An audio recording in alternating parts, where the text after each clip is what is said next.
Muito boa noite. É encantador estar no evento onde missões glorifica o Senhor.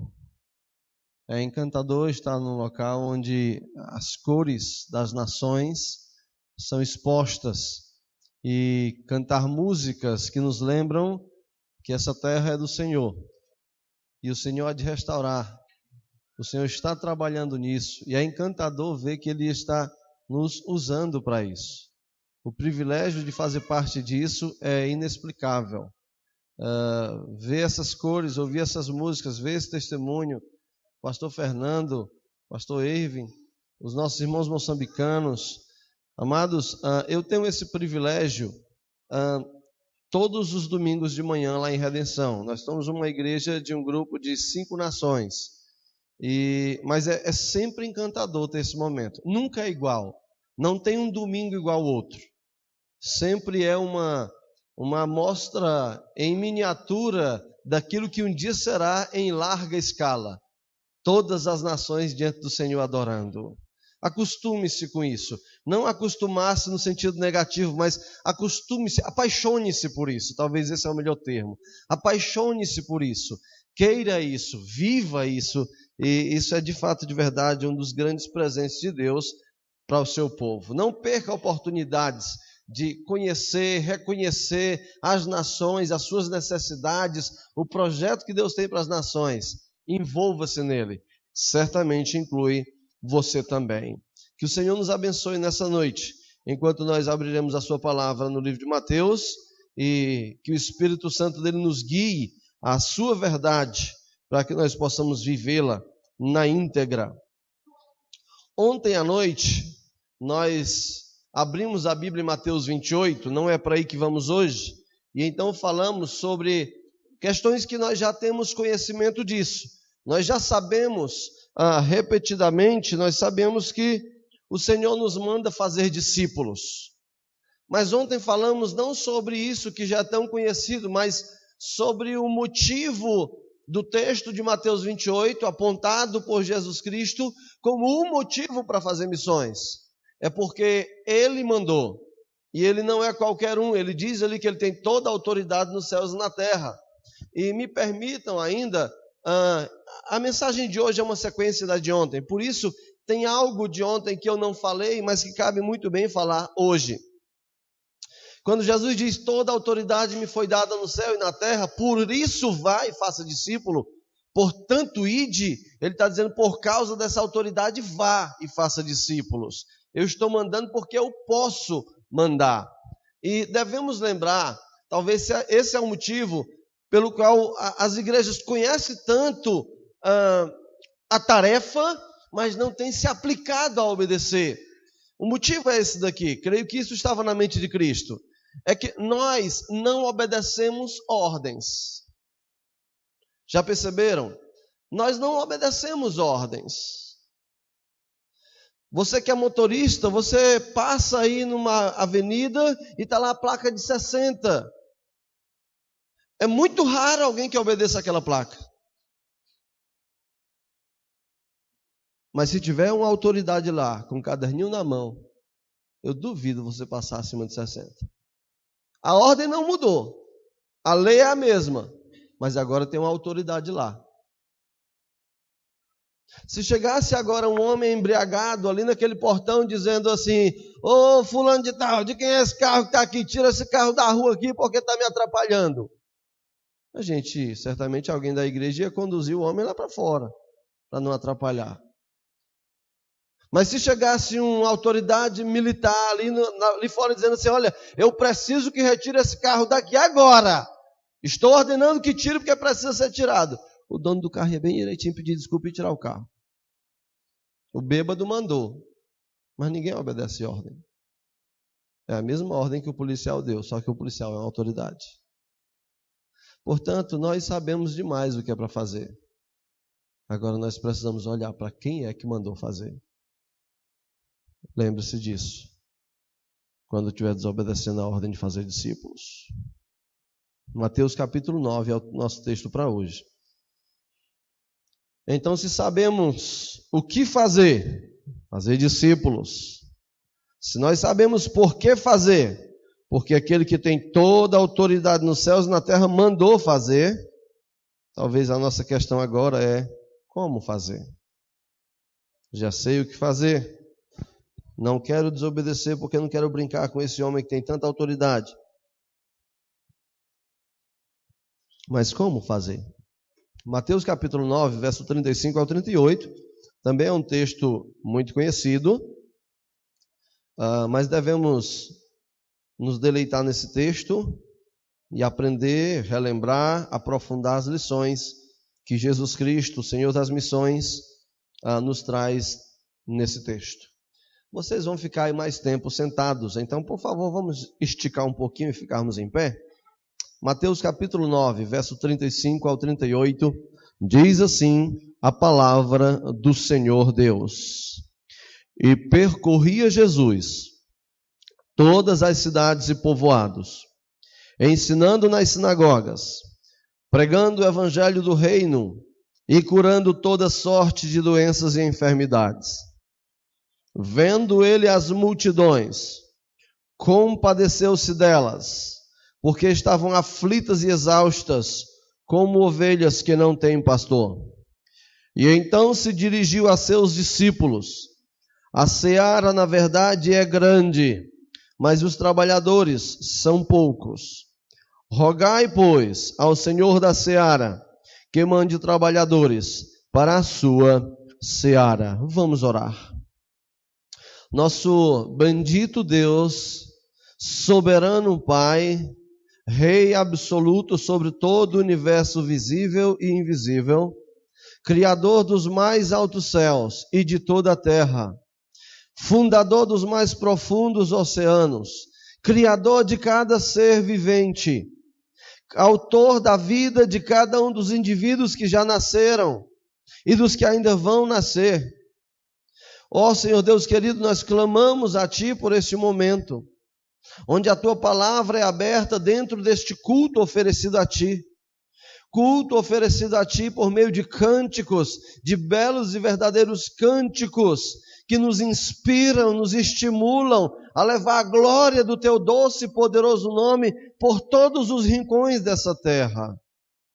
Te louvamos, ó Deus querido, porque como Teu povo, podemos levantar as nossas vozes em oração, na certeza de sermos ouvidos por causa do nome. Te louvamos, ó Senhor, por poder ver em poucos minutos, degustar, ó Senhor Deus querido, e Te louvar e Te adorar pelo que estás fazendo na Venezuela. Isso nos ajuda a lembrar, Senhor Deus querido, que Tu nunca esteve parado. Mesmo em países fechados, onde autoridades se levantaram contra Ti, a Tua mão poderosa sempre esteve agindo pelo meio. Te louvamos, ó Senhor Deus querido, por tudo isso. Te adoramos, Pai, Tu és digno, Tu és digno.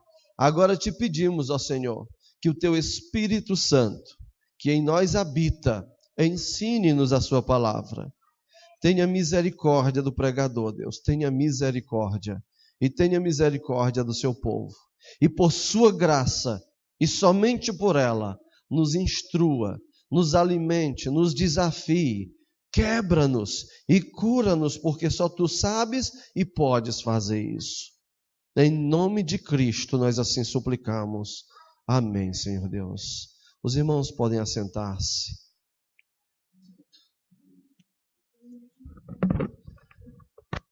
Jesus Cristo. Esse é o nome, porque esse é o homem. Não há nada nas nossas vidas que ele não seja o exemplo e o modelo. Mesmo nas áreas onde ele não experimentou quando esteve na terra, como por exemplo, ser um chefe de família, ser um pai, ter filhos, ainda assim o estilo de vida, a maneira de obediência de Jesus Cristo ensina a qualquer pai como ser um pai. Jesus Cristo é sempre o modelo em todas as áreas da vida. Não é diferente, especialmente em missões. Estamos reunidos esses dias aqui para adorar ao Senhor Deus, contemplando a obra missionária. Adorá-lo pensando na obra missionária. Tudo é sobre adoração, é sobre segui-lo, e isso adora a Deus.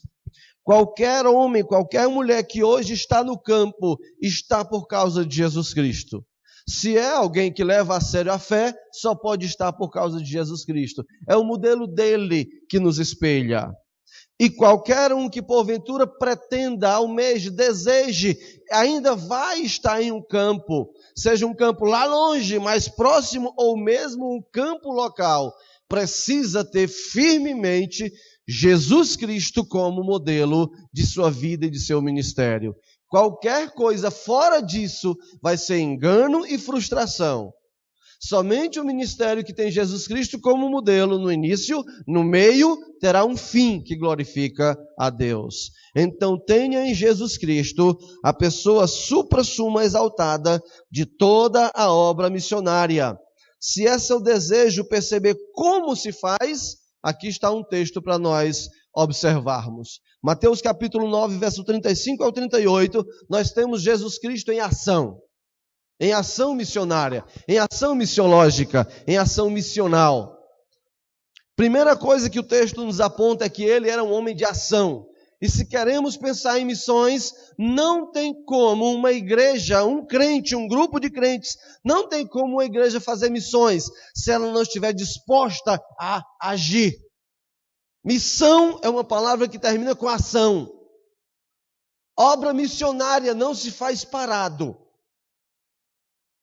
Não se faz parado. E se porventura na sua mente de repente você pensa assim, eu posso fazer só orando. No final dessa mensagem, creio que você terá mudado de ideia. Obra missionária é obra de ação.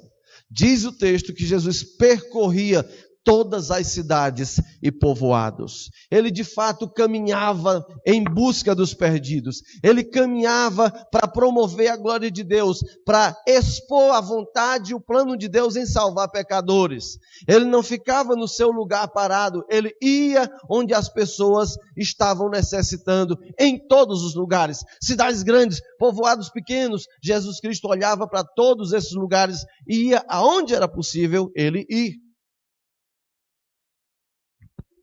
Talvez você também se encante, se apaixone em ouvir histórias e relatos missionários. Mas uma das coisas que nós missionários sabemos, a gente peca com essa linguagem, me perdoe. Eu detesto me chamar de missionário. Porque passa uma impressão errada para a igreja. Passa a impressão que só os que estamos aqui somos.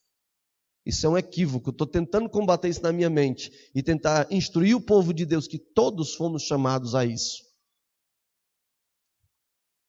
Leva isso em consideração. Mas o que nós descobrimos quando vamos ao campo, mais além, o que nós descobrimos é que podia ser qualquer um. Talvez em algum momento, como pecador arrogante, eu pensei que era eu. Mas rapidamente o Espírito Santo me corrigiu e me fez perceber que não era eu, era o Senhor. Então podia ser qualquer um que se colocou à disposição do Senhor e foi. Porque o ministério de missões, o ministério de pregar o Evangelho, porque é isso que o missionário faz, ele não é como um ministério profético. No Antigo Testamento, no Novo Testamento, enquanto houve profetas, eram homens específicos assim. Não é a mesma coisa que o ministério apostólico, que Jesus Cristo escolheu aqueles 12. E não haviam outros, e nem há. Missões é a obra de todo crente. Se você não está vivendo essas coisas, não é porque não é para você, é porque você está parado. Levante-se e percorra e descubra que isso é verdade. Todos os crentes têm um povoado a percorrer. Todos os crentes têm uma cidade para alcançar. Alguns de nós, pela graça do Senhor, será conduzido em meio a povoados e cidades e um dia chegará a outro continente. Mas teve que começar em algum povoado mais perto. Talvez outros que não vão chegar a um lugar mais distante, não é porque o Senhor falhou, porque você não é digno, é porque o plano dele para você era nas aldeias mais próximas. E a obra que você faz mais próximo não é menos importante do que quem vai lá longe. É a mesma obra, é lidar com o Senhor Deus salvando a vida de perdidos. E a vida de um perdido na tua vizinhança tem o mesmo valor que a vida de um perdido lá na China, no outro lado do mundo. O preço pago por um e por outro foi o mesmo sangue de Jesus Cristo. A mesma coisa acontece. É o mesmo arrependimento que salva. É a mesma palavra que é pregada. Então, em nome de Jesus, te levanta e percorre. E acaba com essa ideia maldita de que missionário é aqueles que vão longe. A igreja precisa entender, reconhecer isso e agir. Não se faz missões enquanto não quebrar esses obstáculos e enquanto não caminhar. Jesus percorria, era um homem de ação. E nota uma coisa ainda sobre isso. O texto está falando de uma época onde Jesus Cristo raramente andava no lombo de um animal. Sua caminhada era a pé, distâncias sendo percorridas. Nós vivemos uma época muito estranha. Nós vivemos a época onde deveríamos, de fato, é aquela época onde Jesus disse: aqueles que creem em mim muito mais farão, muito mais obras farão. Quantos carros nós temos? E que distância poderíamos percorrer para pregar o Evangelho? Que povoados não tem aqui no entorno de Juazeiro da Bahia, onde tem comunidades, assentamentos, crianças perdidas sem Cristo, que qualquer um de nós aqui não poderíamos pegar o nosso carro, encher o porta-mala de pipoca, de suco, de xilito, é o novo, e se mandar para um vilarejo desse e distribuir xilito para a criança, e depois ir no outro fim de semana e fazer uma escola bíblica, e começar a cantar e pregar para esse povo, quem de nós não poderia fazer isso? Qual a dificuldade de fazer isso? Graças a Deus aprendemos que a gente pode voar, e temos ido aí para a África, estamos indo aí para a Venezuela, mas nunca esqueça, Jerusalém, Judeia, Samaria, confins da terra, tudo ao mesmo tempo. Tudo ao mesmo tempo. É orando para um, investindo para o outro, indo para o outro, porque o Senhor é multiforme, é todo poderoso e é riquíssimo. Tudo que nós precisamos fazer é levantar e percorrer. Senhor, que lado eu vou? E o interessante é que no dia que você fizer essa pergunta, que lado eu vou, pode ir para qualquer lado, que em qualquer lado tem perdido precisando ouvir de Cristo. Não existe o risco de Deus te julgar e te condenar porque você foi pregar no lugar errado. Ah, eu tenho medo de ir porque vai que não é ali que Deus quer que eu vá. Imagina comigo Deus te julgando porque tu foi pregar na Venezuela. Olha, não era para lá não, você foi pregar o evangelho na Venezuela. Fernando, o que você está fazendo na Venezuela, Fernando? Que loucura foi essa? Não faz sentido, Senhor. O Senhor mandou pregar o evangelho em toda a terra, fazer discípulos de todas as nações. É isso que eu estou fazendo na Venezuela. Então não existe esse risco. Não fique esperando aí vir um recado específico dizendo vá para o lugar tal. É muito curioso nas Escrituras que não tem esse chamado específico para um lugar. Atos capítulo 13, quando Paulo e Barnabé são chamados para pregar o evangelho num lugar específico. Aliás, não é num lugar específico, o Senhor diz, separem-me esses para a obra que eu chamei. A obra de pregar o evangelho. Saia e prega o evangelho. Se nós não quebrarmos isso, nós não pregaremos na escola. Jovem talvez não está pregando na escola porque acha que a sua escola não é o campo missionário. Não, quando eu ficar maior, eu vou ficar adulto, então Deus vai me mostrar um campo. Quando você ficar adulto, você vai descobrir que perdeu um campo. E eu gosto muito de repetir isso. Se você me acompanha em muitas conferências, talvez você vai ouvir isso em todas elas. Jovem, imagina comigo. 5 dias por semana. 4 dias, 4 horas por dia, se estuda só um turno. 4 vezes 5, 20 horas, toda semana, estudando com seus colegas, que perecem sem Cristo, que fedem a inferno. E você tem a luz, você chama eles de amigos, meus camaradas, meus colegas. Você, menina, chama suas amigas de amigas, as melhores amigas, riem. Você está preparado para aquele dia onde eles vão dizer você é um falso amigo? Você é um amigo de meia tigela, porque está indo para o céu e eu sendo julgado e condenado ao inferno? Porque você está desprezando o campo missionário que o Senhor te deu.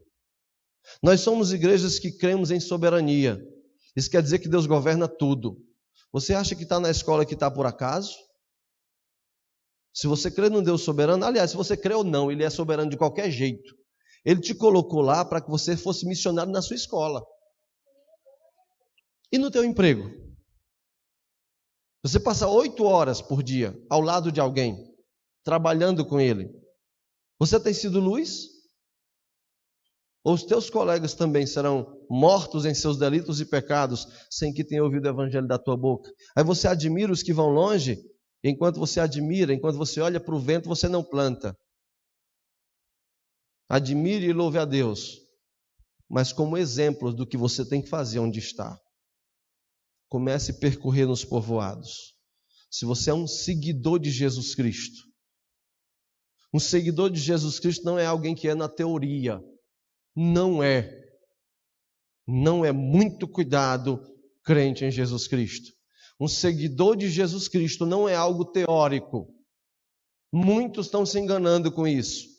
Um seguidor, a própria palavra diz, é alguém que vai atrás. Não tem como ir atrás de alguém parado.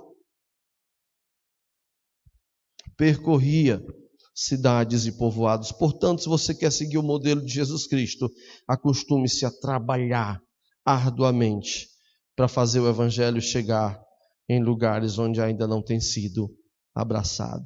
Jesus percorria, ensinava, pregava, curava. A igreja de Jesus Cristo precisa ser ainda portadora desses bálsamos. Ensino, pregação, cura. Não estou falando cura nos moldes carismáticos pentecostais, mas estou falando cura nos moldes de Deus. Sim, Deus ainda cura. Quem nega isso precisa conhecer a Deus. Não mais naquelas qualidades de dom, não creio nisso, mas na qualidade de Deus poderoso que intervém por meio do seu povo para abençoar um povo enfermo, seja da alma, seja do corpo. O Senhor, sim, usa o seu povo para ser um bálsamo.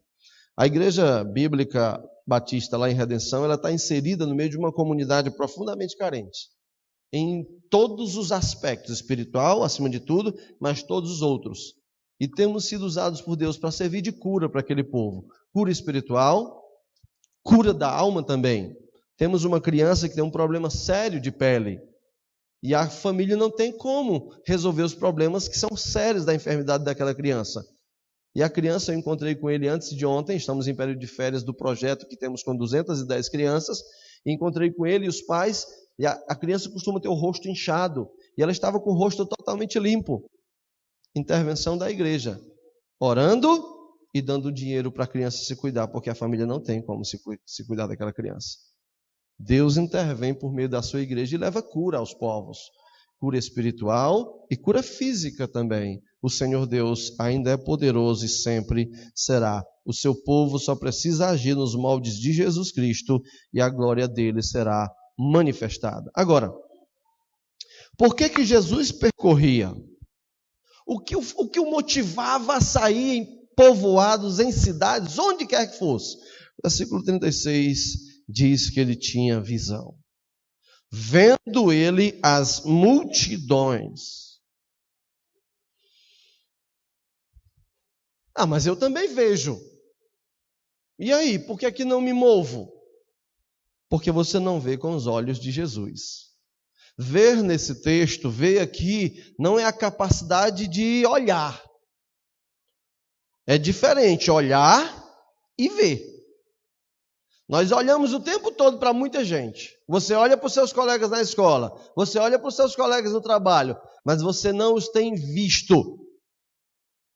Quando Jesus Cristo olhava para as pessoas, ele olhava o que elas são.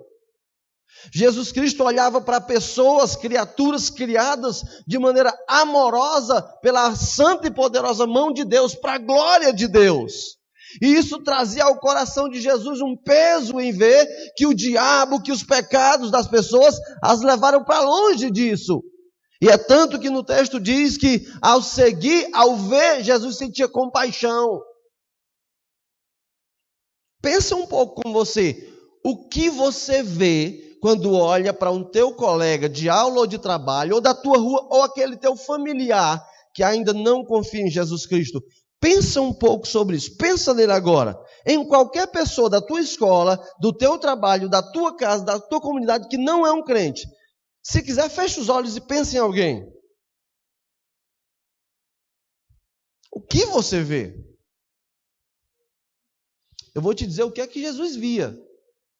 Uma alma caída em transgressão, carente do evangelho que pode salvá-lo. Uma alma eterna, que vai gemer eternamente no inferno com o diabo, seus falsos profetas, se o evangelho não intervir e não salvá-lo. Jesus não olhava para as pessoas e via um amontoado de pele, osso, nervos, veias e sangue. Não era como nós, que às vezes assistimos aí os telejornais, os youtubers, de pessoas morrendo, quebradas, esbagaçadas, e fica todo mundo tirando foto, filmando, como se fosse uma coisa comum. O mundo sem Deus tem perdido a capacidade de reconhecer a tristeza da morte e o pavor dos que perecem sem Cristo. O mundo, e infelizmente isso tem tirado a sensibilidade da igreja também. Já não nos importamos mais se alguém morre. Já não é mais motivo de grandes lágrimas. Me permitam uma parte sobre África, não porque os irmãos estão aqui, mas porque eu servi lá e aprendi um pouco disso lá. Mas me chocou os meus 4 anos de ministério em Cabo Verde, essa impressão que o povo africano ainda tem da morte. Minha primeira viagem a Cabo Verde foi em 2006. Eu estava num apartamento, num hotel, no 3º piso, e quando eu ouvi um tropel, muita gente correndo e gritando. E como era a minha primeira vez na África, ainda influenciado pela mídia tendenciosa, o que é a primeira vez que vem quando alguém ouve gritos e corre estando em África, pronto, é guerra. Então eu saí do banheiro às pressas e fui para a janela e vi muita gente correndo. Então eu não sabia o que era, eu tinha que saber para saber o que é que eu ia fazer. Então eu me vesti rapidamente, desci, parei, alguém disse, o que é que está acontecendo? Disseram, um carro acabou de virar na estrada. E eu disse, e o que foi? Não, foi um abatido, um acidente, morreram 2 pessoas. Eu disse, e eram pessoas daqui da comunidade? Não. Eu disse, de onde eram? Ninguém sabe. Não importava quem era. Era alguém morto. E isso aflige aquelas pessoas. Próxima vez que olhar para o teu familiar sem Cristo, lembra disso. O teu colega de escola sem Cristo, lembra disso. E talvez se você não tem ainda, como é que eu posso chegar para falar? Aqui está uma boa coisa para você falar. Me perdoe. Talvez a frase para dizer hoje ao seu familiar sem Cristo, ao seu colega sem Cristo, segunda-feira na escola ou no trabalho. Vem aqui em particular, deixa eu falar contigo. Me perdoa. Talvez o Senhor vá usar isso para chocá-lo. Te perdoar de quê? Porque eu acredito numa coisa que é bom para ti e eu nunca te falei.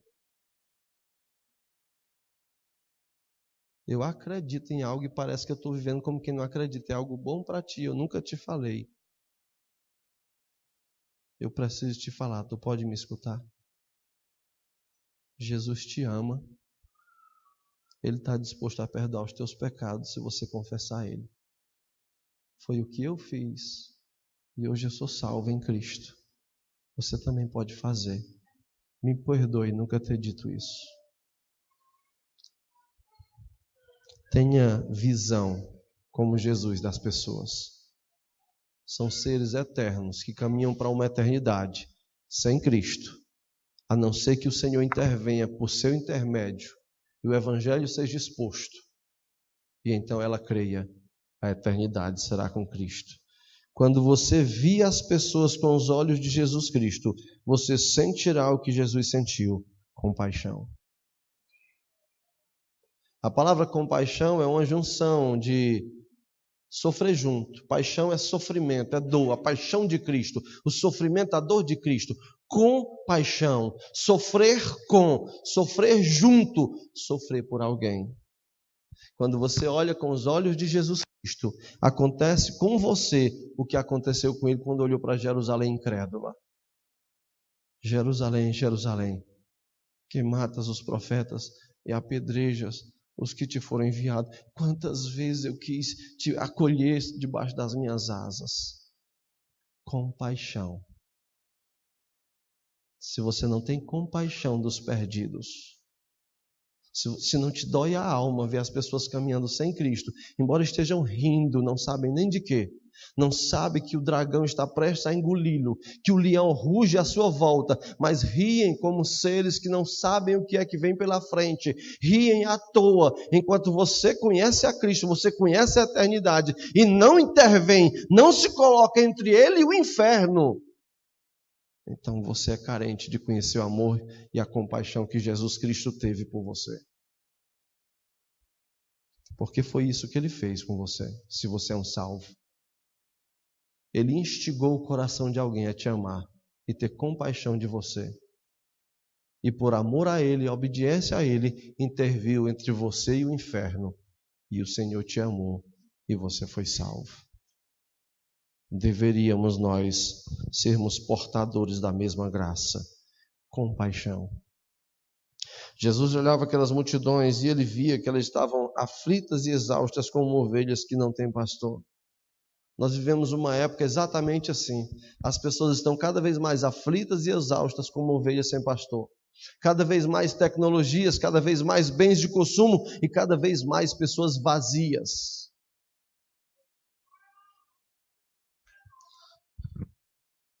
Não se engane. Tem um videozinho bem interessante no YouTube, eu reproduzi, já o repostei, mas é um vídeo que tem isso aqui como exemplo. A maioria das pessoas que tiram uma selfie rindo, quando baixam o celular, são tristes. Porque em público, todos querem ser aquilo que só sonham. Se você acredita que alguém sem Cristo é feliz, e acredita naqueles amigos que postam coisas maravilhosas de passeios, você ainda não entende, então, o que é felicidade. Não pode haver felicidade sem Jesus Cristo. Pelo simples fato que nós fomos feitos para ser completos só quando estivermos com Ele. Talvez você não prega para os seus amigos por isso, acha que eles são felizes. E talvez na sua loucura você pense, eu vou estragar a felicidade dele. Não. Você vai arrancar a vida falsa que ele tem, pelo poder do Espírito Santo, e dar-lhe uma vida feliz. Porque só quem tem a Cristo é verdadeiramente feliz. Sem Ele, as pessoas estão exaustas e aflitas como ovelhas que não têm pastor. Reconheça isso. Isso faz parte do ser missional de Jesus Cristo, da vida missionária dele. Ele via isso e por isso ele agia, sentia isso, por isso ele agia. Tome isso para você. Tenha esse aspecto, características missionárias de Jesus. De Jesus. Depois de dar-nos esse exemplo de ação, de visão, de compaixão, Jesus agora termina essa sessão, esse parágrafo, nos conclamando a um outro tipo de ação. Verso 37 diz, depois de dar-nos o exemplo do que é que ele fazia, diz, e então se dirigiu a seus discípulos. Note bem essa introdução a esses dois últimos versículos desse parágrafo. O que vai ser dito daqui para frente só pode ser compreendido por quem é discípulo de Jesus Cristo.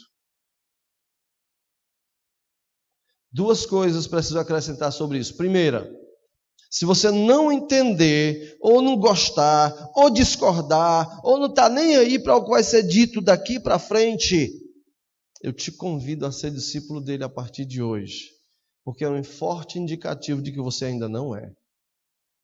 E não me importa se você é membro da igreja há 10, 20, 30, 40, 50 anos, membro fundador, se você não entende o que Jesus disse, é porque o Espírito Santo não está em você. Você não é um discípulo dele ainda. Esse é um momento onde Jesus fala especificamente com os seus discípulos. E note uma coisa, não é alguém que não entende os caracteres do português. É alguém que não consegue compreender o conteúdo do que ele vai falar. Você pode entender cada palavra do que eu vou ler, do que já li, do que vou falar. Mas se o conteúdo não cair no teu coração e trouxer mudanças a você, eu te convido a pensar se você de fato é um discípulo de Jesus Cristo. Os discípulos compreenderão. Ele se dirige aos seus discípulos. E o que é que ele disse para os discípulos? Eu espero que os discípulos estejam com os ouvidos bem abertos, querendo dizer assim: eu sou discípulo de Jesus. Fala, Senhor, porque eu quero ouvir, eu quero entender e eu quero praticar. Ele diz aos seus discípulos: a seara, na verdade, é grande, mas os trabalhadores são poucos. Como assim os trabalhadores são poucos, Senhor? As nossas igrejas estão cheias. Nós não temos mega igrejas. Temos igrejas de 100, de 50, até de 200 e tal. E está indo bem. Tem um bom volume de pessoas. Jesus Cristo não está falando de adeptos, nem de frequentadores. Ele está falando de trabalhadores. E você sabe, porque em toda igreja essa é uma realidade triste. Há um grupo grande servindo-se do trabalho de um grupo pequeno.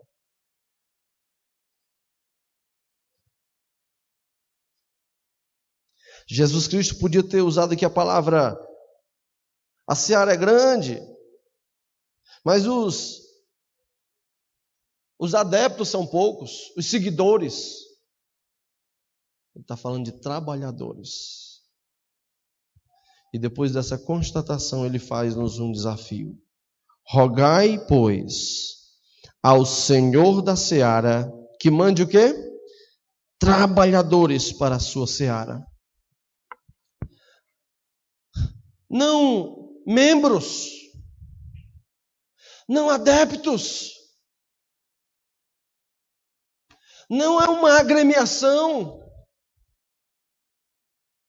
O Senhor nos conclama a clamar a Ele por trabalhadores. Portanto, querido irmão, a quem Jesus fala, porque Ele falou isso com seus discípulos, se você entende isso, erga-se e trabalhe. Arregace as mangas e sirva ao reino. Saia dessa letargia, desse sono. Saia dessa falta de fé e creia hoje nele. O Espírito Santo não habita preguiçosos. O Espírito Santo não habita gente que se escora nos outros. O Espírito Santo é aquele ser que entra num covarde e faz um corajoso. Que entra em alguém que não tinha forças e faz um valente. Portanto, anime-se pelo Senhor e pela bandeira do Evangelho. Trabalhe pelo Senhor, incansavelmente. Os que esperam no Senhor caminham e não se cansam. Eles voam como asas, como águias. Portanto, entenda, discípulo de Cristo, se você está parado, você está em pecado. Arrependa-se e sirva ao reino que vem. Não servi-lo é pecado. Não fazer discípulos é pecado. A ordem foi dada a todos os crentes. Ide e fazei discípulos. Se você não está fazendo discípulo, se o tempo passa, uma semana, um mês, você não ensina o evangelho a uma pessoa, não ensina as escrituras a uma pessoa, providencie tempo de arrependimento, porque você está em pecado. E aqui eu conclamo a nós, pastores, a pensarmos nisso. Nossas igrejas trabalham bem disciplina eclesiástica e devem. A igreja costuma ser movida pelo Espírito Santo a conduzir um irmão que caiu em adultério a um tempo de disciplina, de amor específico e tratamento para aquele pecado.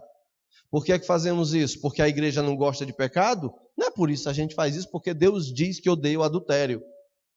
Portanto, disciplina-se alguém porque quebrou uma regra do Senhor, pecado. Quebrou uma ordem, uma norma dele. Nós disciplinamos alguém que mente, porque o Senhor diz que devemos falar a verdade e não mentir. Portanto, a igreja disciplina as pessoas porque elas saem desobedecendo ao Senhor. Só que eu conclamo meus irmãos pastores a conduzir as nossas igrejas a essa reflexão missiológica. Um crente que não se envolve em missões é o quê? Está vivendo o quê se não for pecado? Porventura não foi o mesmo Senhor que disse não adulterarás, o mesmo que disse não furtarás, o mesmo que disse para não mentir, não foi o mesmo que disse faça discípulos? Então por que é que nós não ouvimos falar de crentes que são disciplinados por não se envolver com a obra missionária? Creio que eu como pastor eu tenho falhado com o meu Senhor nisso e com a igreja dele. Ela leva a sério adultério, porque ela sabe, Deus odeia, e a minha igreja trata a sério adultério. A igreja sabe que o Senhor não gosta de quem rouba, e a igreja trata a sério, porque Deus trata a sério. Mas parece que missões a igreja não trata a sério. Porque nós sabemos que não é todos os crentes. Aliás, é uma parte só dos crentes que se envolve na obra missionária, que prega o evangelho. Mas quantos têm sido disciplinados por isso? Talvez muitos já disseram assim, uau, se for ser assim eu vou ser disciplinado. Que Deus te abençoe. Lembre que disciplina é para filhos. Bastardos não são disciplinados. Se você é filho e não está se envolvendo na obra de pregação do evangelho, na sua comunidade, de mundo afora, arrependa-se hoje, o seu pai há de te perdoar e te ajudar a construir uma história nova.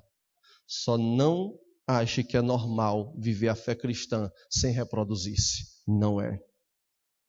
Não existe estéril quando o noivo é Jesus Cristo.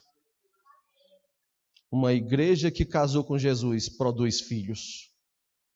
Não existe esterismo no casamento de Jesus Cristo. O problema está com você. Corrija-se enquanto há tempo. O Senhor nos chama como seus discípulos a compreender isso e a rogar a Ele por trabalhadores. Para terminar,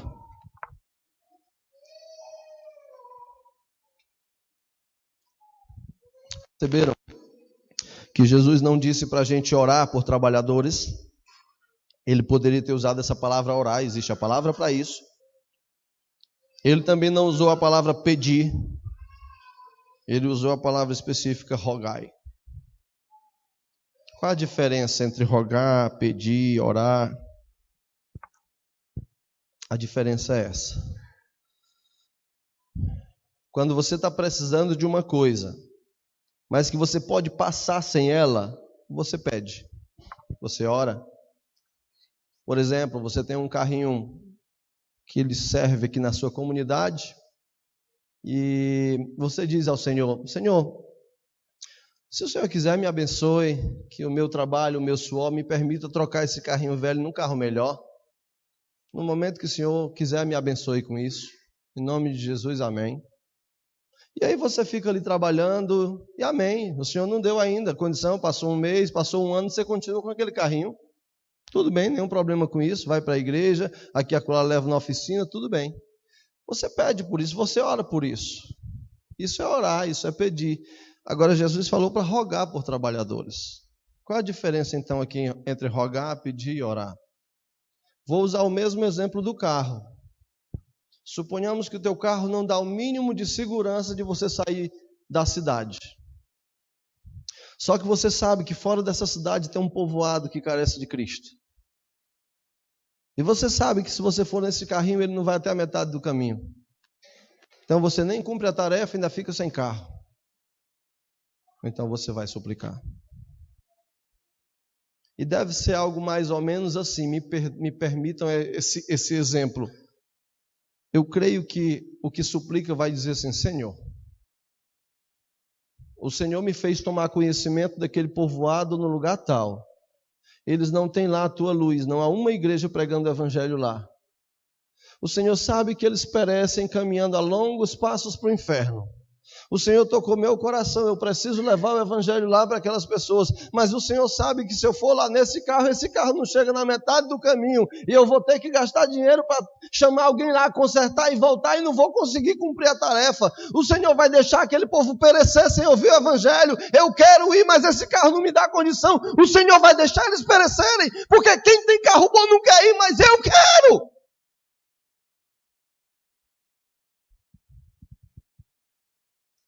É mais ou menos isso, rogar. Portanto, por favor, pare de orar por trabalhadores e comece a rogar. Muitos crentes têm se enganado com suas orações. Alguns até dizem assim: eu não tenho feito missões não, mas eu oro. Você está tentando se esconder de trás da oração. Faça isso não, você vai se queimar com esse negócio. Não, eu não tenho coragem, eu não sei ir, não, mas eu dou oferta.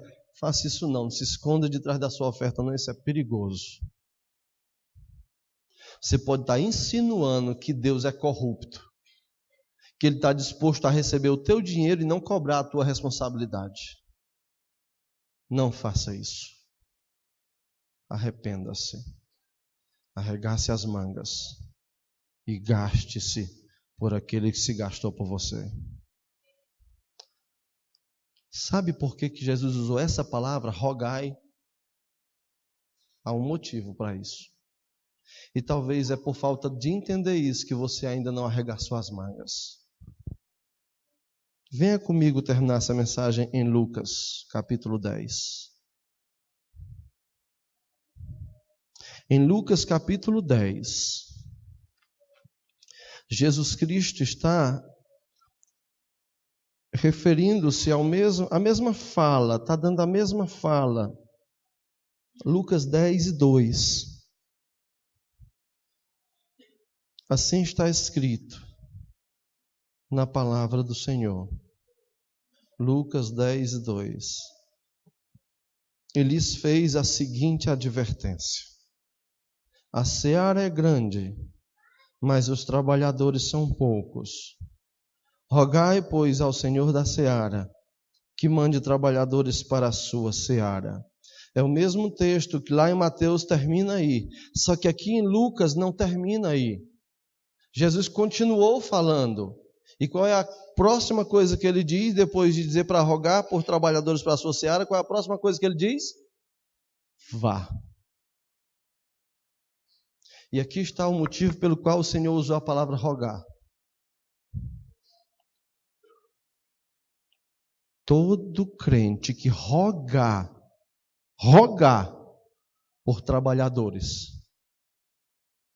vai dizer para o Senhor assim: Senhor, cadê os trabalhadores, Senhor? Nós temos bastante pessoas nessa igreja, cadê os trabalhadores, Senhor? Cadê o pessoal capacitado? Cadê o povo mais novo? Cadê o povo saudável? Cadê o povo que tem dinheiro? Senhor, levanta trabalhadores, Senhor. E vai lutar com o Senhor em oração. A tal ponto que normalmente quem roga, em via de regra geral, quem roga no final diz: Senhor, se ninguém for, eu estou aqui, manda a mim. Por isso o Senhor disse: rogue. Porque é só quando você rogar, lutar com o Senhor, suplicar por trabalhadores, que você se convencerá que você é um deles. Você dirá: Senhor, eu não tenho boa saúde. Eu não sou uma pessoa com a formação teológica. Eu não sou tão inteligente. Eu não sou tão jovem. Eu não tenho recursos. Mas se tu quiser, eu te conheço. Tu pode me usar. Se ninguém quer ir, eu quero. Me mande. Me leve, eis-me aqui. Converse com alguém que foi para a obra. Converse com alguém que foi para um campo missionário. Pergunte especificamente sobre oração. Como foi para ir? Normalmente, você vai ouvir uma história de oração intensa, de súplica e de rogo a Deus. Porque ninguém que ama o Senhor vai para um campo missionário brincar. E toda caminhada até o campo missionário foi asfaltada com lágrimas, com dores, com sofrimentos, com perseguição, muitas vezes da própria igreja. Para eu ir servir em Cabo Verde, eu ouvi coisas desagradáveis da minha igreja, igreja que eu pastoreei, que eu ensinei sobre missões. Portanto, se você não rogar, você vai continuar se escondendo de trás de suas orações e vai ficar continuando tentando corromper a Deus com suas ofertas, como se Ele fosse desculpar sua irresponsabilidade e desobediência. Eis que Ele tem toda a autoridade no céu e na terra. Usemos isso pelo lado bom. Já que Ele tem toda a autoridade, uau, que coisa boa. Vou servir quem tem toda a autoridade no céu e na terra. Não tem quem possa me parar, só no dia que Ele quiser. Conheço um irmão em Cristo que ele disse assim: eu sou imortal até o dia que o Senhor quiser. Ninguém me mata até o dia que o Senhor quiser. Enquanto Ele não quiser, ninguém me para. Porque eu confio e sirvo ao que tem toda a autoridade no céu e na terra. Agora, se você prefere brincar com Ele, Ele também diz: ok, eu tenho toda a autoridade no céu e na terra. Aguarda um instante, a gente se encontra, a gente vai conversar. Eu prefiro usar isso para serviço e não para juízo. Que o Senhor te dê discernimento. Se você se percebe compreendendo isso, o teu coração arde e você vai rogar por trabalhadores, logo, logo a gente se encontra nos campos do Senhor. Se não, arrependa-se hoje. Arrependa-se hoje. Corrija-se hoje com o Senhor. E seja dos trabalhadores, que é por esses que clamamos. Oremos.